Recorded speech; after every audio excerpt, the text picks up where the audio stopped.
मित्रों नमस्कार, स्वागत है आपका हमारे YouTube चैनल एसएस महावचन में। आज हम बात करते हैं अंतिम संस्कार में नहीं जला था भगवान श्री कृष्ण का ये अंग। भगवान विष्णु के 10 अवतारों में से एक अवतार है भगवान श्री कृष्ण अवतार। माना जाता है कि भगवान श्री कृष्ण भगवान विष्णु के पूर्ण अवतार थे और उन्होंने धरती पर अधर्म का नाश करने के लिए जन्म लिया था। क्या आप जानते हैं कि भगवान श्री कृष्ण की मृत्यु कैसे हुई थी? किसने भगवान श्री कृष्ण का अंतिम संस्कार किया था? और अंतिम संस्कार में भगवान का ऐसा कौन सा अंग था जो कि नहीं जला था और वह आज भी धरती पर है? भगवान श्री कृष्ण जिन्होंने बिना हथियार उठाए महाभारत युद्ध के परिणाम को पांडवों के पाले में कर दिया था, जिन्होंने कुरुक्षेत्र भूमि में अर्जुन को भागवत गीता का उपदेश दिया, कलयुग में जिसे पढ़ने देखने मात्र से मनुष्य का उद्धार संभव है। महाभारत युद्ध में राजा धृतराष्ट्र और गांधारी के दुर्योधन समेत 100 पुत्र लड़ते लड़ते मर गए थे और कौरव वंश का नाश हो गया था। युद्ध के समाप्ति के बाद गांधारी अपने 100 पुत्रों के शवों को देखकर विलाप करने लगी थी। तभी भगवान श्री कृष्ण उस दुख के समय में गांधारी के समक्ष आए। गांधारी श्री कृष्ण को देखकर बहुत क्रोधित हो उठी और बोली, मेरे पुत्रों की मृत्यु का कारण तुम ही हो। अगर तुम चाहते तो यह युद्ध टल सकता था, किंतु तुमने ऐसा नहीं किया। तुम्हारे इस कर्म को कभी मैं माफ नहीं करूंगी। और गांधारी ने श्री कृष्ण को श्राप दिया कि अगर मैंने भगवान विष्णु की मन से आराधना की है और अपना पत्नी धर्म पूर्ण रूप से निभाया है तो जैसे मेरे वंश का आपस में लड़कर नाश हुआ है, उसी प्रकार तुम्हारे वंश का नाश आपस में लड़ते लड़ते होगा और द्वारका नगरी तुम्हारे सामने समुद्र में डूब जाएगी। भगवान श्री कृष्ण जानते थे कि उनका अपने परम धाम जाने का समय बहुत नज़दीक है और वह गांधारी को प्रणाम कर द्वारिका आए। गांधारी भगवान नारायण की भक्त थी, तो अपने भक्त के मुख से निकले हुए श्राप को पूर्ण करने के लिए भगवान श्री कृष्ण ने यदुवंशियों की मति खराब कर दी।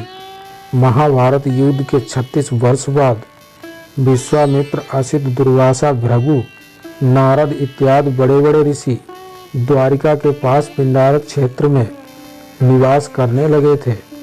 एक दिन कुछ उदंड यदुवंशी कुमार खेल खेल में उनके पास गए।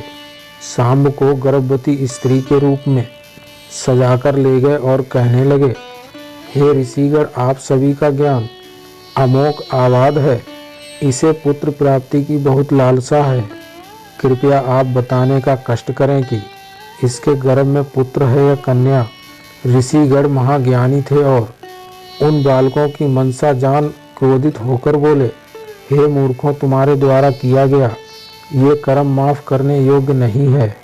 सांब को जो तुम बनावटी गर्भवती स्त्री बनाकर लाए हो, अब इसकी गर्भ से ऐसा मुसल पैदा होगा जो तुम्हारे संपूर्ण कुल का नाश करेगा। मुनियों का श्राप सुनकर यदुवंशी कुमार डर गए और जैसे ही उन्होंने संबा का पेट खोल कर देखा, उसमें सच में लोहे की मुसल थी। यह देख सभी कुमार पछताने लगे और मुसल ले जाकर राजा उग्रसेन के समक्ष रख दिया और सारा वृतांत सुनाया।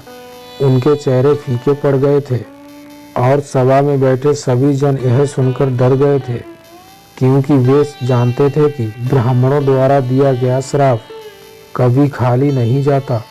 राजा उग्रसेन ने उस मुसल को चूरा चूरा करवाया और उस चूरे को तथा बचे हुए टुकड़े को समुद्र में फेंकवा दिया। लोहे के टुकड़े को एक मछली खा गई और चूरा लहरों के साथ बहकर समुद्र किनारे आ गया और उससे बिना गांठ की घास उग गई। मछली पकड़ने वाले ने उस मछली को पकड़ लिया जिसके पेट में लोहे का टुकड़ा था।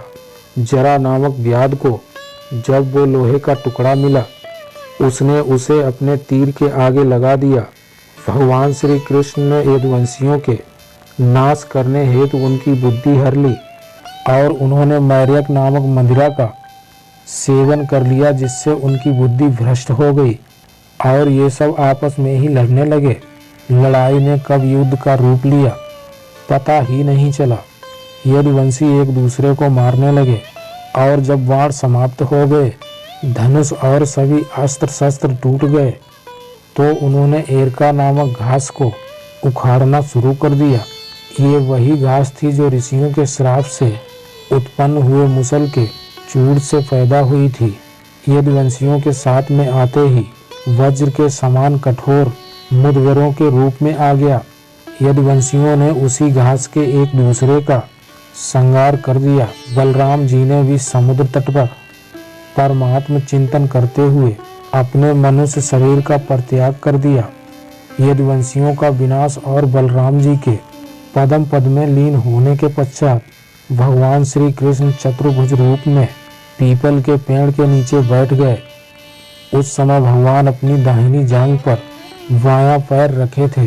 प्रभु के पैर का तलवा कमल के समान चमक रहा था। जरा नामक बहेलिये ने उस चमक को हिरण की आंख समझकर अपना बाण निकाला। ये वही बाण था जिसके आगे मुसल का बचा हुआ टुकड़ा लगा था। जरा ने बाण चला दिया और वो भगवान श्री कृष्ण के पैर में जा लगा। जब जरा ने देखा कि उसका तीर तो चतुर्भुजी भगवान श्री कृष्ण के पैर में जा लगा है, तो वो विलाप करने लगा और भगवान श्री कृष्ण से बोला, हे प्रभु, मैं बहुत बड़ा पापी हूँ, निरपराध हिरणों को मारने वाला दुष्ट हूँ। कृपया आप मुझे अभी अपने हाथों से मार डालिए ताकि मैं कभी किसी की जान ना ले पाऊँ। यह कहकर वो बहुत रोने लगा। भगवान श्री कृष्ण जरा से बोले, हे जरा, तुम तनिक भी वियोग मत करो, इसमें तुम्हारा कोई दोष नहीं है।